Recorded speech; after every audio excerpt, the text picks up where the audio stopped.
Welcome to பிரியமான சமையலறையில் பிரியா. நம்மளோட சப்ஸ்கிரைபரில் பெரும்பாலானவங்க கேட்ட ஒரு ரெசிபி தான் இந்த பருப்பு போலி. இதை எப்படி ஈஸியாக சூப்பராக இந்த மாதிரி சாஃப்டாக செய்யலான்னு இந்த வீடியோக்குள்ளே போய் டீட்டெயிலாக பார்க்கலாம் வாங்க. இந்த பருப்பு போலியை ரொம்ப ஈஸியாக செஞ்சிடலாம், ஹெல்த்தியாகவும் இன்றைக்கி செஞ்சுருவோம். இதுக்கு நான் 2 கப்பு அளவுக்கு கோதுமை மாவு எடுத்திருக்கேன். ஃபுல்லாக மைதாவில் தான் செய்வாங்க. நம்ம கொஞ்சம் ஹெல்த்தியாக இருக்கிறதுக்காக மைதாவும் கொஞ்சம் கோதுமை மாவையும் மிக்ஸ் பண்ணிக்கலாம். 2 கப்பு கோதுமை மாவுக்கு 1/2 கப்பு அளவுக்கு மைதா சேர்த்துக்கலாம்.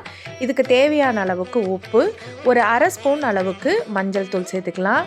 கொஞ்சமாக எண்ணெய் சேர்த்து இது எல்லாத்தையும் ஃபஸ்ட்டு கையால் மிக்ஸ் பண்ணி கொடுத்துருங்க. பருப்பு போலி சாஃப்டாக இருக்கிறதுக்காக ஹோட்டல்லாம் பார்த்தீங்கன்னா கொஞ்சமாக சோடாப்பு சேர்த்துப்பாங்க. நம்ம அதெல்லாம் எதுவுமே சேர்க்க போகிறதில்ல, ரொம்ப ஹெல்த்தியாக செய்ய போகிறோம். அதே சமயத்தில் டேஸ்ட்டு பார்த்திங்கன்னா நம்ம தான் செஞ்சோமானுங்கிற அளவுக்கு அவ்வளோ சூப்பராக வரும். எல்லாருக்குமே இது நல்லா வரும். நான் சொல்கிற மெத்தடை மட்டும் ஃபாலோ பண்ணுங்கள், ரொம்ப சூப்பராக வரும். இப்படி இது மாதிரி தண்ணி விட்டு நல்லா மாவை பிசைஞ்சிக்கலாம். சப்பாத்தி பூரிக்கெல்லாம் பிசைகிற மாதிரி பிசையாமல் நல்லா லூஸாக கையில் பிசு பிசுன்னு ஒட்டணும் மாவு.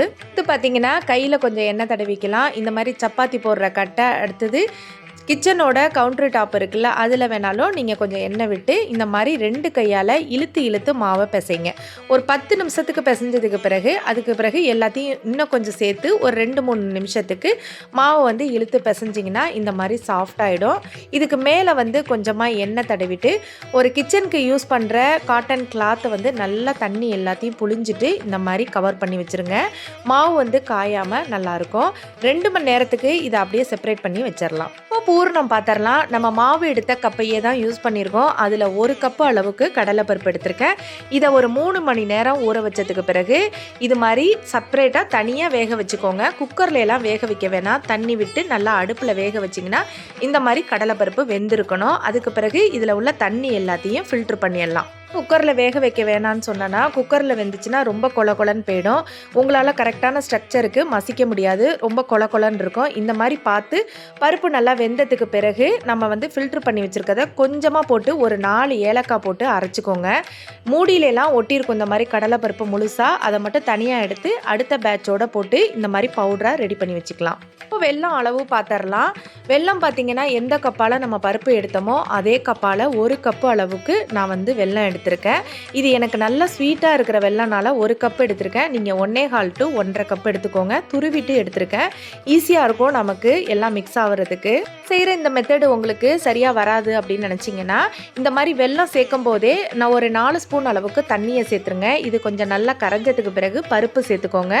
சேர்த்து நம்ம சாதாரணமாக நம்ம கொழுக்கட்டைக்கெல்லாம் பூர்ணம் ரெடி பண்ணுற மாதிரி தான் இதுக்கும் நம்ம ரெடி பண்ண போகிறோம். நான் வெல்லமும் பருப்பையும் சேர்த்துட்டு அதோட இலக்கம் கொடுத்ததுக்கு பிறகு தேவையான அளவுக்கு தண்ணி சேர்த்து இந்த மாதிரி நான் பூர்ணமாக ரெடி பண்ணி தனியாக எடுத்து வச்சுக்கிறேன். பூர்ணம் மட்டும் ரொம்ப தண்ணியாக இருக்கக்கூடாது, இந்த மாதிரி திக்காக இருக்கணும். ஏன்னா நம்ம சப்பாத்தி மாதிரி இதை செஞ்சு அதில் ரோல் பண்ணும்போது நம்ம வெளியில் வராமல் கெட்டியாக இருக்கிறதுக்காக தான் நான் பார்த்து தண்ணி சேர்த்துருக்கேன். நீங்கள் அதுக்கு தகுந்த மாதிரி சேர்த்து இந்த மாதிரி கரெக்டான ஸ்ட்ரக்சருக்கு பூர்ணத்தை ரெடி பண்ணி வச்சுக்கோங்க. பூர்ணத்தை இந்த மாதிரி உருட்டி ஒரே அளவுலையே எடுத்து தனியாக வச்சுக்கிட்டிங்கன்னா ஈஸியாக இருக்கும் நமக்கு மாவுக்குள்ளே வைக்கிறதுக்கு. இப்போ நம்ம மாவு எடுத்துடலாம். எந்த சைஸில் நீங்கள் பூர்ணம் எடுத்தீங்களோ அதே சைஸில் மாவு எடுத்துக்கலாம். மாவு பார்த்தீங்கன்னா நல்லா 2 மணி நேரம் நல்லா ஊற வச்சதுனால புளிச்சு நல்லா மாவு சூப்பராக ரெடி ஆகிருக்கு. அதாவது புளிச்சுன்னு சொன்னது புளிப்பு டேஸ்ட்டு கிடையாது, மாவு நல்லா சாஃப்டாக இருக்குது. இப்போது இதை நம்ம அரிசி மாவில் டிப் பண்ணி எடுத்துக்கலாம். எடுத்துட்டு நம்ம எப்போவுமே கொழுக்கட்டைக்கு பூர்ணம் வைக்கிறது மாதிரியே இதுக்கும் வச்சுக்கலாம். நான் ஏன் அரிசி மாவு யூஸ் பண்ணியிருக்கேன்னா நீங்கள் திரட்டும் போது ஈஸியாக இருக்கும், கிறிஸ்பியாக இருக்கிறதுனால. நீங்கள் மைதா யூஸ் பண்ணிங்கன்னா கொஞ்சம் வலுவலுன்னு இருக்கும், அதனால் நீங்கள் அரிசி மாவு எடுத்து செஞ்சிங்கன்னா நல்லா வரும் உங்களுக்கு தேய்க்கிறதுக்கு.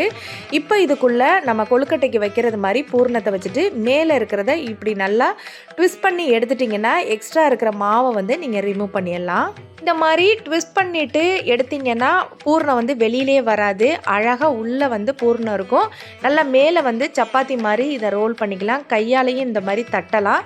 கையால் தட்ட முடியாதவங்க நம்ம சப்பாத்தி ரோலர் வச்சு அழகாக நம்ம ஒரு ஷேப்புக்கு கொண்டு வந்துடலாம். இது ரொம்ப ஈஸியாக செஞ்சிடலாம். இந்த போலி பார்க்குறதுக்கு கொஞ்சம் வேலை போல் உங்களுக்கு தெரியலாம், ஆனால் பார்த்தீங்கன்னா ரொம்ப ஈஸியாக சிம்பிளாக வேலை முடிஞ்சிடும். இதில் நம்ம சாஃப்ட்னஸ் கொடுக்கறதுக்காக எந்த ஒரு இதையுமே நம்ம யூஸ் பண்ணல. சால்டா, சோடாப்பு இந்த மாதிரிலாம் எதுவும் போடல. மைதா கூட நம்ம ரொம்ப குவான்டிட்டி வந்து கம்மியாக தான் சேர்த்துருக்கோம். இந்த மாதிரி நல்லா சப்பாத்தி மாதிரி நைஸாக திரட்டிக்கோங்க. இதில் கடலைப்பருப்பு மட்டும் ஒன்று கூட இல்லாமல் நல்ல பருப்பை வந்து பவுடராக நல்லா பொடிச்சதுக்கு பிறகு பூர்ணத்தோட மிக்ஸ் பண்ணினீங்கன்னா, அதாவது வெள்ளைப்பாகோட மிக்ஸ் பண்ணினீங்கன்னா சூப்பராக இதில் வந்து நம்ம தேய்க்கும் போது ஒன்று கூட வெளியில் வராமல் அழகாக எல்லாமே உள்ளே இருக்கும். நான் போட்டு எடுக்கும்போது எவ்வளோ அழகாக ஒப்பி வருதுன்னு பாருங்கள். ஒவ்வொரு போலியுமே இதே மாதிரியே ஒப்பி வரும். இந்த நான் சொன்ன மெத்தடை மட்டும் கரெக்டாக செய்யுங்க. உங்களுக்கு எந்த ஒரு சொதப்பலும் இல்லாமல் ஃபஸ்ட் டைம் நீங்கள் ட்ரை பண்ணால் கூட இதே மாதிரியே உங்களுக்கு வரும். தவால போட்டு எடுக்கும்போது கொஞ்சம் நெய் அப்ளை பண்ணி எடுங்க. இப்போ நான் வந்து இதை பிச்சு காட்டுறேன். எவ்வளோ சாஃப்டாக பிக்க வருதுன்னு பாருங்கள். ரொம்ப சூப்பராக வரும். கண்டிப்பாக ட்ரை பண்ணி பாருங்கள். பருப்பு போலிக்கு நான் சொல்கிற டிப்ஸை மட்டும் ஃபாலோ பண்ணிங்கன்னா ரொம்ப சூப்பராக வரும். அதாவது மாவு வந்து ஒரு 10 நிமிஷத்துக்கு கையால் நல்லா இழுத்து பிசைஞ்சு கொடுக்கணும். 2 மணி நேரம் ஊற வைக்கணும். பூரணத்தில் வந்து கடலைப்பருப்பு இல்லாத அளவுக்கு ரெடி பண்ணி வச்சுட்டிங்கன்னா தேய்க்கும் போது வெளியில் வராமல் ரொம்ப பர்ஃபெக்டாக வரும். இந்த ரெசிபி உங்களுக்கு பிடிச்சிருந்ததுன்னா சப்ஸ்கிரைப் பண்ணிவிட்டு நம்ம சேனலை தொடர்ந்து பாருங்கள்.